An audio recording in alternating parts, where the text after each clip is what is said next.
to give with an open heart. You have to begin to give without right, an agenda. You see a need, somebody has a need, and you give. That's it, guys. That is how you need to operate, right?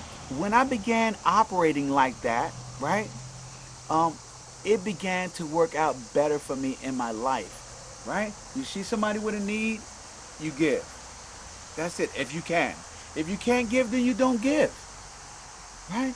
But I believe that most of you out there, when you see people with a need, it has been brought to you by infinite intelligence, because infinite intelligence knows, right, that you have the ability to give that person in need something. So start to dig deep, guys, and figure out what you have to give to people who are in need. I suggest you guys go out there on a regular basis and try to find people in need and begin to give to them to make their lives better. That's what I suggest most of you guys do. Um, that may not be the case for many of you, but hey, listen, I am telling you how my life turned out when I began to give without expecting anything in return. Right now, I wrote a note to myself, and this is in my mentor manifesto, my book that's coming out on September 1st. And the note to myself in this question was, in my younger years, I was not a fan of the 100% philosophy. And I just told you guys that, right? I felt that all interactions with relationships should be 50-50, right? And that was my fear talking to me, which resulted in unhealthy relationships with people. And you guys see where I'm going with this, right? When you are expecting something in return every time you give something, it creates an unhealthy atmosphere in a relationship. And you guys don't want that. You can't grow from that. You can't become more than who you are, always expecting somebody to give you something in return, right? So I finished off with, I now live the 100% to zero lifestyle in my relationships. So my 100% to zero lifestyle is I give 100% of myself, whatever I can give, with no expectations.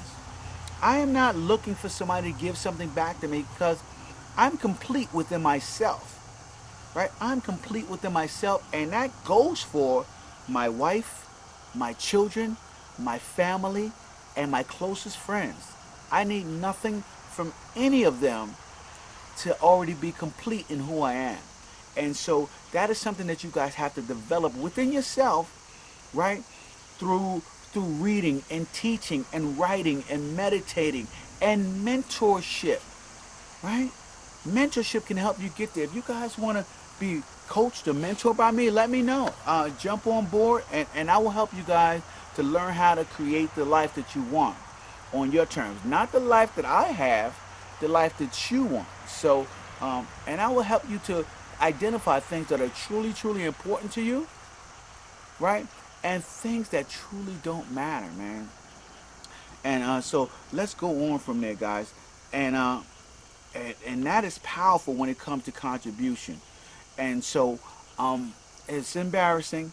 I just want to, another question that I have. So I'm foregoing with this, guys. My mentor asked me, how much should you contribute to your relationships, right? And when he first asked me, guys, I'm not gonna lie, right? When it came to just regular relationships, I thought the 50-50 rule, right?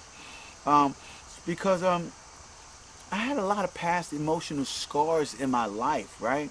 Where I felt I was betrayed, especially in intimate relationships, where I felt that I was done wrong, that I felt that I gave too much, you know. And one of my friends told me a long time ago.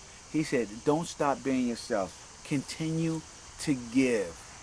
Continue to give. Continue to be who you are, because who you are, your giving and your open heart is who you need to be, right? So just continue to blossom and grow and be yourself. Continue to give 100%, and regardless, right? The right person will come along, and your life will be right as rain, guys. Right as rain.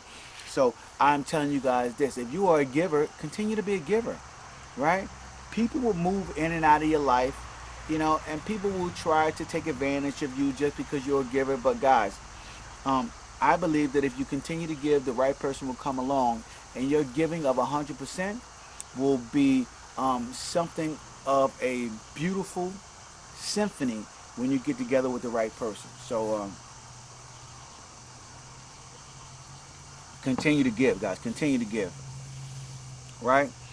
Um, in my intimate relationships, I wanted 100% from my mate, and only then would I begin to give back, right? Increasing my percentage as my trust increased. And that is a recipe for disaster, right? So what I began to do, right, is I reformulated my thought process of rationing my giving. And so I began to believe in, as my mentor said, I just followed it blindly. Give 100% to your relationships. 100% and expecting zero. You will be surprised how your relationships turn out. My relationships with my children turned out incredible.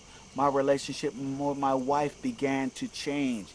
My relationship with my closest friends began to change as I gave 100% of myself and didn't expect anything in return. That is where the growth happens, guys. It is you not expecting anything in return that everything that comes to you is a reward. Everything that comes to you is a bonus, is a gift. And that is where you begin the good life, right? The good life. The good life is when that good stuff starts coming to you that you haven't expected. And so you see it all as a gift, and you see it all as you being appreciative of what you have received. And when you start being appreciative of what you have received, that is when the gratitude kicks in, right? Guys, I suggest every day you guys are writing down tons of stuff that you are grateful for, giving thanks for things that come to your life, giving thanks for the function of your fingers, the function of your mouth, your speak, your breath, your heartbeat, the blood circulating through your body, right? The air blowing in your face and you being able to take that in. Appreciate it all while you have the time, because time is always working against us if we don't understand time, right? Time can be our best friend and our worst enemy, guys. So you guys have to begin to work within the parameters of what you have been given. And you have been given, as everybody else, a limited amount of time to create the life that you want. You have to now work in a frenzy, guys, in a frenzy with passion, okay, with obsession to create the life that you want. And that begins with contributing 100% in your relationships. And the reason why I talk about relationships, guys, is because everything starts with relationships. I told you guys a long time ago, we cannot do this on our own, right? Nobody who has created anything of significance has done it on their own, has done it by themselves. We all need everybody in this world in order to create the life that we want. So learn how to contribute, okay, 100% without expecting anything in return. And I promise you guys, I promise you, the law of reciprocity is more powerful than me telling you that it's going to work for you. It will dominate blessings repeatedly in your life. The law of reciprocity is more powerful than the law of gravity, and it works just as certain as that law. So understand that, guys, and put that law in effect in your life by giving 100%. And once you start a habit of giving 100%, you'll stop thinking about getting things in return. You'll just be a giver, right? And when you become a giver, a powerful giver, man, things just start to happen for you, right? Just some people think of it as good luck, but it's not good luck. It's the law working in your favor. So when I talk about contribution, I want to get